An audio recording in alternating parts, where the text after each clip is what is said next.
Hola a todos, bienvenidos al canal de Adictos al Arte. Yo soy Jovita y en este vídeo traigo algo un poco distinto, pero que tenía muchísimas ganas de hacer desde hace tiempo. Aunque me encanta hacer los vídeos de este canal, lo que me gusta es explorar el lenguaje del vídeo en sí mismo y cómo se utiliza según lo que quieras decir. Al principio había pensado que sería más ilustrativo hacer esto con fragmentos y trozos de películas, pero luego he pensado que preferiría grabar los planos y los clips yo misma, porque así de paso aprendo y practico, me ahorro problemas de copyright y hago una demostración de que se puede hacer con los poquísimos recursos y medios que yo tengo, y más teniendo en cuenta que lo tengo que hacer todo desde casa. Así que en este vídeo voy a compartir mi corta y humilde experiencia sobre lo que he aprendido sobre este lenguaje gracias a buenos profesores, trabajos que he hecho en la uni o fuera de la uni, viendo series, películas, etc. Y también me gustaría recalcar que este vídeo no tiene nada que ver con una clase sobre los tipos de planos, tipos de movimientos de cámara, etc.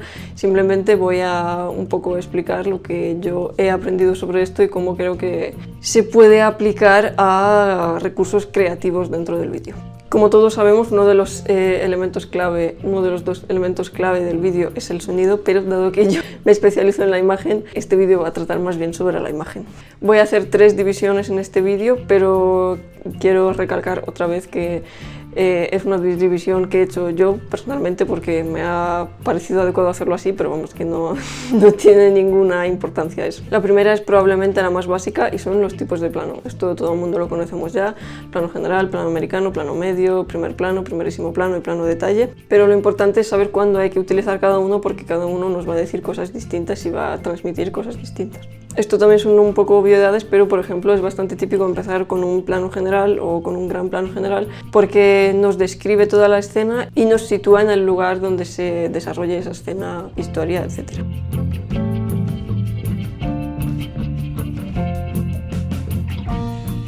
Y en el extremo opuesto del plano general estarían obviamente el primer plano, primerísimo plano o plano detalle, que hacen justo lo contrario, que nos fijemos en algo muy concreto porque ese algo es lo importante, y a lo mejor si nos lo muestran en un plano más abierto pues no nos fijamos en eso, o hay otros elementos que nos distraen.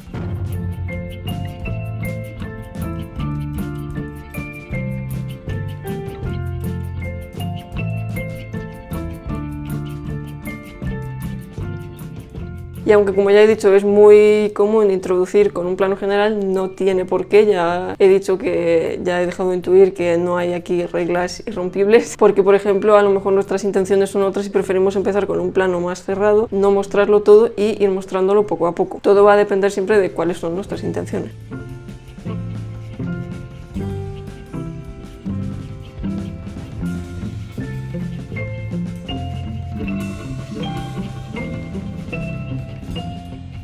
Es verdad que los primeros planos son muy vistosos, es muy fácil hacer que sean bonitos, pero hay que usarlos con cautela, porque a lo mejor si utilizamos muchos planos de detalle o primeros planos seguidos, confundimos o despistamos al espectador o incluso lo mosqueamos, porque tiene como la necesidad de ver la escena pero no puede, y como que da la sensación de que nos estamos perdiendo algo. Que ya digo que puede ser nuestra intención, pero aún así hay que tener cuidado con esto. Y también es importante saber introducir un primer plano o plano de detalle, porque tiene que haber como una transición, no nos puede pillar como de sopetón, porque puede ser un contraste demasiado grande que nos choque, y si venimos por ejemplo de uno muy abierto no podemos poner de repente un cerrado, porque como que no estamos en contexto y al principio no sabemos ni lo que estamos viendo. Y es cierto que cuando hablamos de personas los primeros planos son muy expresivos, pero no siempre, porque esto puede depende siempre de muchas otras cosas, como la luz, la composición, los elementos que hay en la escena, el color, la pose o la actitud del actor o los actores. Por ejemplo, si queremos mostrar a alguien muy deprimido o muy dolido, el primer plano obviamente nos va a decir mucho de ese sentimiento, pero también podemos usar el plano general o plano más abierto para mostrar la pose en la que se encuentra,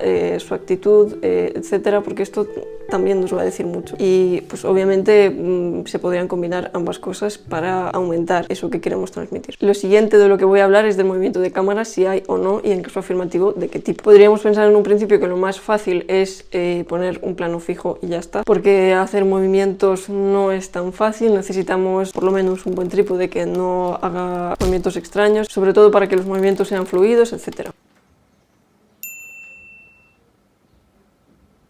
pero si hacemos planos fijos tenemos que obviamente hacerlos muy bien, hacer muy bien la fragmentación multiperspectiva, saber qué tipo de plano ponemos y desde qué ángulo lo hacemos, entre otras cosas.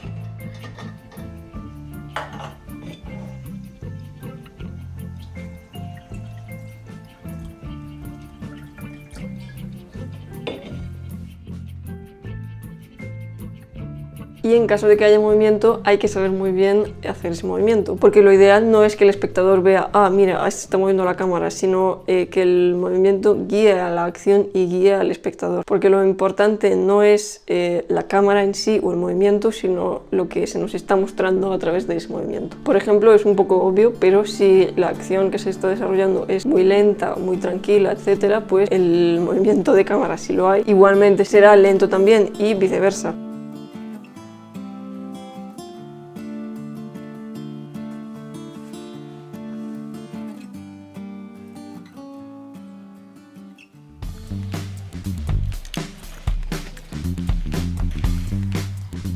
Pero insisto en que esto no creo yo que sean reglas universales, al menos en mi opinión, porque como ya he dicho, todo depende de cuál será nuestra intención, lo que queramos decir, etc. Y todo lo que nosotros consideramos que puede ser una regla, la podemos romper siempre que tengamos una razón válida para hacerlo. Y creo que de esto no voy a decir mucho más, no tiene mucho más que practicar, explorar distintas posibilidades y todo eso. Y el último apartado del que voy a hablar es del montaje, que es probablemente del que yo más disfruto.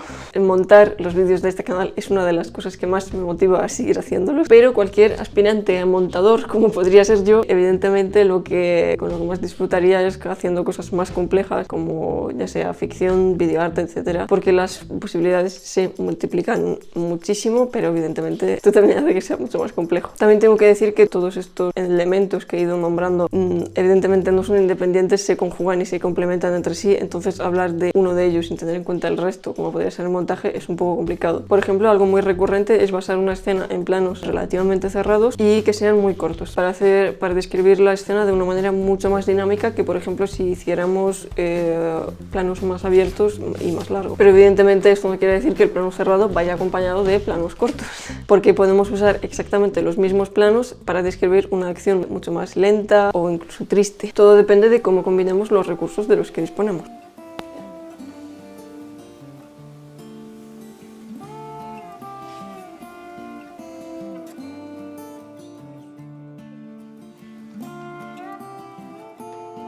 Otro recurso que se podrá ver alguna vez es lo que creo que se llama el montaje por contraste, que se puede realizar de muchas maneras y que tiene como muchas posibilidades. Por ejemplo, podemos tener una escena de alguien que está muy dolido y deprimido y lo contrastamos con planos como de un recuerdo del pasado que es todo lo contrario y nos genera un choque que por lo general, si lo hacemos bien, funciona bastante bien. Y creo que esto ha sido todo por este vídeo. Sé que se me han quedado muchísimas cosas por decir, pero primero, yo no lo sé todo todavía.